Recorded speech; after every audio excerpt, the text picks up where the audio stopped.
Welcome back to Open Window Politics. We're going to be going through some of the latest polling that has come out.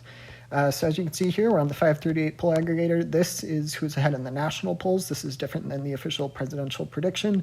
We will get to that one later, but currently it has Harris up by about 1.8%.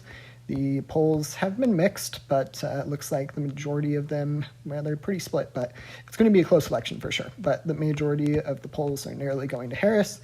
But then something that has recently changed when you get to the official 538 presidential forecast, this is kind of one of my favorite poll aggregators to use. And currently they give Trump the odds of winning the presidency. This has shifted pretty significantly, well, not by a huge margin, but by enough in a really close race that it is certainly interesting. So here we can see, so this is the first time this is the first time in quite a while that Trump has been ahead of Harris back, I believe this was, let's see here, August 5th, so that would have been reasonably pretty soon after Biden withdrew.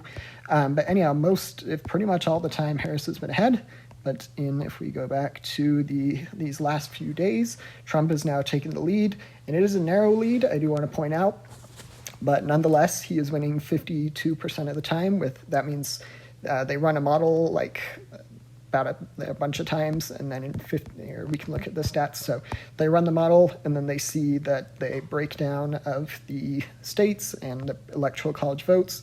Currently, the most likely situation is Trump at 312 electoral college votes.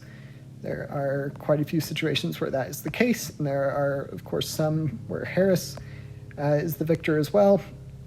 But as you can see, there are now more Trump possible victory scenarios than there are for Harris, which gives her there are 516 for Trump to 481, and with three situations where there is no winner and there's a tie. But nonetheless, it is interesting to see this. It is definitely a good sign for the Trump campaign.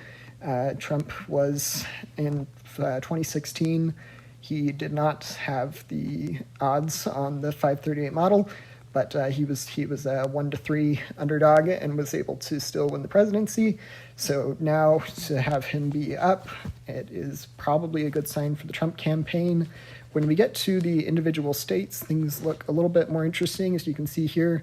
So we have 1, 2, 3, 4, 5. So 5 of the 7 swing states currently have it as virtually a dead heat. It is very close. In Michigan, Harris is narrowly ahead. In Wisconsin, again, by 0.2%, so very razor-thin margin. In Pennsylvania, this is a bit of an interesting situation. There have been a few polls that have come out that have been looking good for the Trump campaign. I'm certainly won't win by 3%.